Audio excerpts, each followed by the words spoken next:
So I just finished watching Transmutate, and really? After Code of Hero, you follow up with this. We need a little bit of a break, please. Also known as the saddest episode of Beast Wars, this one is heavy. So, the general plot is a new stasis pod is found. This one's surging with a very mysterious and extreme amount of power. And what emerges from the pod isn't quite finished. For lack of better phrasing here, this is a story of Silverbolt and Rampage, two completely different points of view, and two very hurt characters by the end of this episode. Man, okay, so I gotta handle this a little bit differently. We got a lot to examine here. Let me get some of the little tidbits out of the way, just like those little things I notice throughout the episode. For starters, we start with seeing Megatron needing an IV drip. I hope he's okay. I hope that's not indicative of some medical problem we're unaware of. It just seems like a weird way to get your energon by transfusion. We have Rat Trap awkwardly joking with Silverbolt, which is one just kind of showing how dense Silverbolt can be, but also it's weird seeing Rat Trap trying to strike up a rapport with another Maximal after losing Dinobot. It feels like he's trying to replace something. Not like he wants to throw barbs, but he just wants he wants banter, and he's not getting it out of bad jokes with Silverbolt. It just felt weird. Speaking of Rat Trap, this is the first time we've actually seen him on his hind legs gesturing around like he used to in Season 1. First time in the Transmetal body, rather. And this is also the episode where we get the Great Aunt Arcee line from him, which is ironic, yes, or completely intentional, because Sue Blue, the director of Beast Wars and the voice of Arcee in G1, is voicing Transmutate for this episode. So, those are my little things. There's another little weird scripting error where Rampage refers to Transmutate by that name before figuring out that is going to be its name. I know, it's just a slight little error, but I noticed it in my rewatch. Okay, so this episode is hitting some pretty heavy subject matter. Transmutate is an allegory for the disabled, be that mentally or physically. Transmutate is both. Is a transformer that is incomplete, cannot transform, very misshapen and asymmetric in its body. Like nothing on it could really figure out what it was supposed to be. Mentally, Transmutate is described as being barely above a drone as far as mental capacity goes. It's it's a rough thing to describe even. So the episode itself is really about how the Predacons and Maximals view Transmutate and how both handle the situation. In Megatron's case, it's not surprising. It's useless to him unless its power can be used against the Maximals. Otherwise, he just wants it destroyed. So, that's not surprising. What's surprising here is the Maximal response. There's a euthanasia allegory they are going with in this episode. The concept that it might be better to put it out of its misery than actually try to let it live. Not that the Maximals are talking about offlining Transmutate or anything like that. They're talking about putting it into stasis lock, which would essentially mean just freezing it and until they, presumably until they can return to Cybertron, where they may be able to help it. But that is not clarified in the script. Another factor that is not clarified in the script is that Transmutate Spark in the original script is described as being highly unstable, which would kind of explain why they can't just transfer the spark into a blank protoform the way they saved Optimus Primal. That would kind of give them a second chance to actually, get Transmutate a functional body and more along the lines of what an actual transformer would be. That option is not considered. Now, they could not have access to a blank protoform. That could be a thing. But it's not even mentioned, which makes it seem like the Maximals are not considering all of their options, and it makes them seem cruel. Like their solution is no better than Megatron's, or only slightly better, and that is semantics at that point.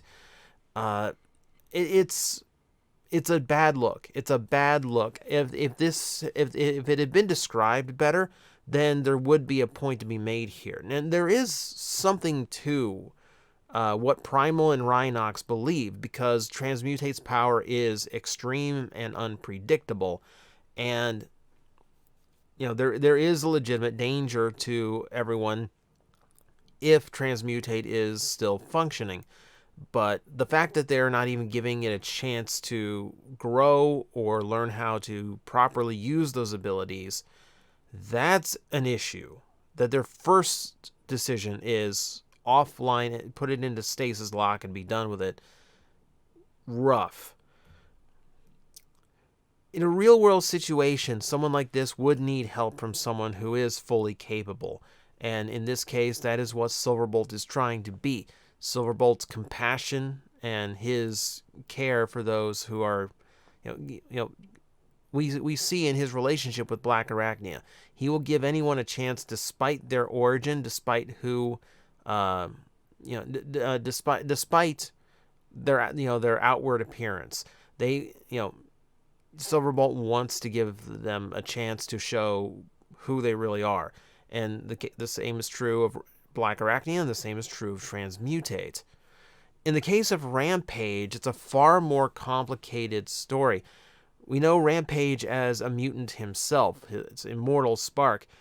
He's always been seen as a monster, and he himself is one of a kind, unique among his race because of his origins and because of his mutations.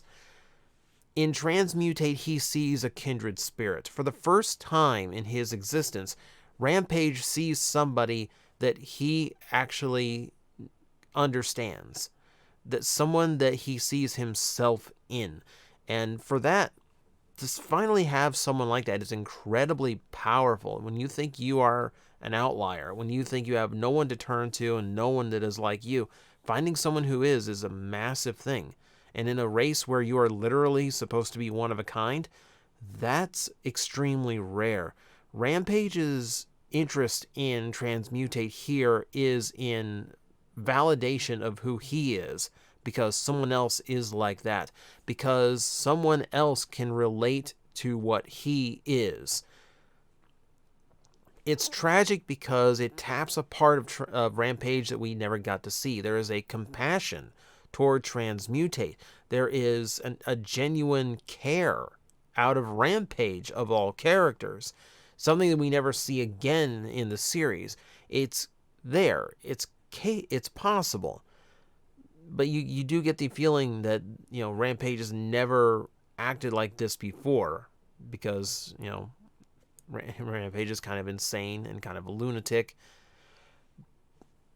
But it makes it all that more tragic when, the end of this episode comes. Transmutate itself is a very simple character in mind, in body.